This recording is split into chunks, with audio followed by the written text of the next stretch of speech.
Good evening, I'm Janine Janae. And I'm Ann Hall. And this is Reading 091 brought to you by PVCC. Today's topic is going to be To Kill a Mockingbird, written by author Harper Lee, winning her the Pulitzer Prize.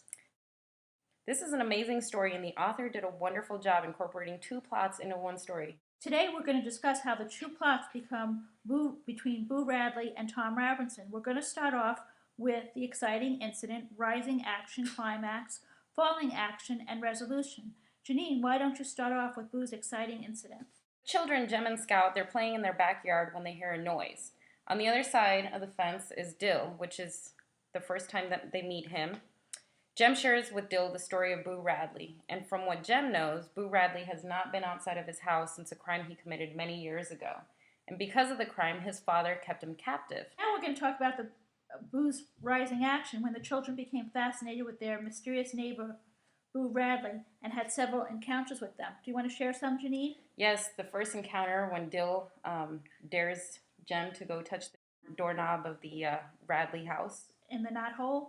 Oh, yeah. 2 pieces of bubble gum, spelling bee metal, 2 Indian head pennies, a broken pocket watch, and I think 2 soap figurines which resembled Scout and Jem. Yeah, and they acted out the Radleys for their entertainment. And snuck up behind the house. And then Jem's pants got caught in the fence while trying to escape.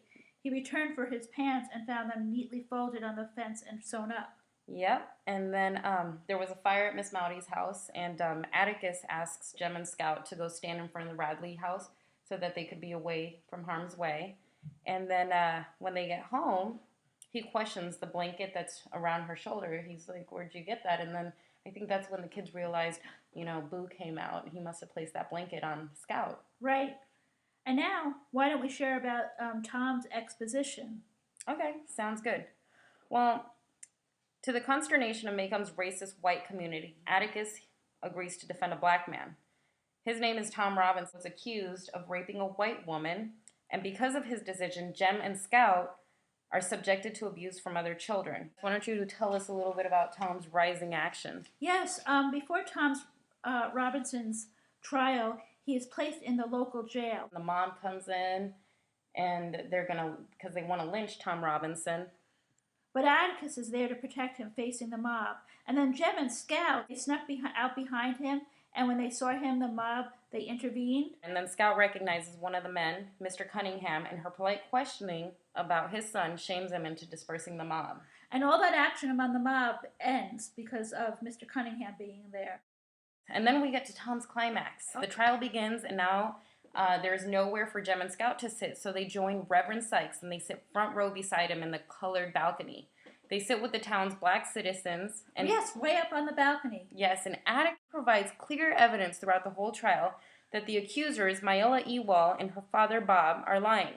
In fact, Mayola propositioned Tom Robinson was caught by her father, and then she accuses Tom of rape to cover her shame and guilt of coming on to him. Atticus provided impressive evidence that the marks on Mayola's face are from wounds that her father inflicted upon discovering her with Tom. Even Tom states that to the jury that Mr. Ewell proceeded to call her a whore and beat her. Oh, yes. And, despite all the evidence that Atticus provides to Tom's innocence, the all-white jury convicts him of rape. It's the falling action with Tom. The black community comes together and they want to congratulate Atticus after the trial because many of them had high hopes for Tom's appeal. And Tom Robinson couldn't bear the thought that he was a black man locked up because of the white man's laws, and he attempted to escape from the jail. He was shot 17 times, which led him to his death. And why don't you give us the quote? Oh, yes, the quote was, "Killing a crippled man is like killing a mockingbird. Tom Robinson was innocent, and he was a decent man." And then we come to Tom's resolution. So, despite the verdict, Bob Ewell feels that Atticus and the judges have made a fool out of him. So he wants revenge. He torments Tom Robinson's widow, Helen. Then he tries to break into the judge's house, and finally he attacks Jem and Scout as they walk home from a Halloween pageant.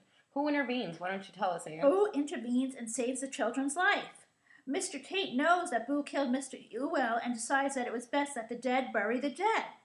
In Mr. Tate's statement, I believe he is conveying that the guilt that Mr. Ewell felt due to his lies of accusing innocent Tom Robinson of rape led him to his own death. At Boo's climax, Jem and Scout, they're walking home from the school Halloween pageant Jem hears a noise shuffling from the bushes, so he tells Scout to be quiet. The noise goes away. So they continue walking, and the shuffle returns. And then out of nowhere, Jem is attacked, and he tells Scout to run before he's knocked unconscious. Scout tries to get away, and then all of a sudden a fourth person appears. Boo Radley. Yes. Boo Radley appears and saves the children's life from Mr. Ewell. Why don't you tell us about Boo's falling action? Yes, there was Scout in the bedroom with Mr. Tate, Atticus, and Jem. And Jem is unconscious, lying in the bed, telling him about the incident in his own words, when all of a sudden she notices behind the door this man, and she said it's him, Boo Radley. Her quote exactly was, "Why, there, he is, Mr. Tate. He can tell you his name." Janine, why don't you tell us about Boo's resolution? Atticus and Mr. Tate, they step out onto the porch, and Atticus states that he will have to defend Jem, because it was clearly a case of self-defense. And then Mr. Tate proceeds to tell Atticus that Mr. Ewell killed himself by tripping over the root of a tree and falling onto a kitchen knife. Let the dead bury the dead. It would be a sin to expose such a shy man to the town, whom he has done a favor for. Mr. Tate leaves, and Scout tells Atticus that Mr. Tate was right, and that it would be like killing a mockingbird. Scout also realizes that throughout the years, Boo Radley had been living his life through the children's life. Everything they did, he saw, and he knew about, which is how he connected with them. This is when she realizes that she will never see Boo Radley again, and that he will continue connecting to them by watching them grow up.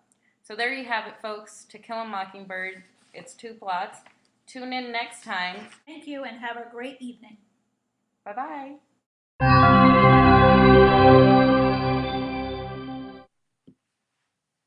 Good evening. I'm Janine Janae. And I'm Ann Hall. I wasn't ready. I had them in different order. Let's get organized. All right. That's right, Ann. Yep, that's right. Yes, I do remember that. Oh, yes, and do you remember when they found several items in the knothole? Oh, yeah. Yes, and do you remember when... Oh, yes. And do you remember when they sing? Oh, yes, and I remember that. Action, do you remember that? Oh, yes. Jail, do you remember that? Oh, yes. Do you remember that? Oh, yep. And then Scout recognizes Mr. Cunningham, and she does some polite questioning about his son and shames him. And then, oh yeah, I remember. And then Scout Cunningham being there. Do you remember that? Oh, yes. And then we get to Tom's climax. Oh, yes, I remember that. The tip of the iceberg. Oh, yes, and I remember that. And then Atticus. Oh, yes. Oh, yes, and I remember that. And then all of a sudden, do you remember when they had Tom's falling action? You have to stop saying I remember that. Okay. All right. And then there was the falling action with Tom. Oh, yes. The Black community comes together and they... Yes, and I remember that. And then Tom Robinson couldn't bear the thought that Start over, Tom Robinson. Oh, yes, and Tom Robinson. Quote. Yes, he killed a crippled man is like killing a mockingbird. Tom Robinson was innocent, and he was a decent man and died for nothing. No, we gotta go back because you said killed, and it's killing.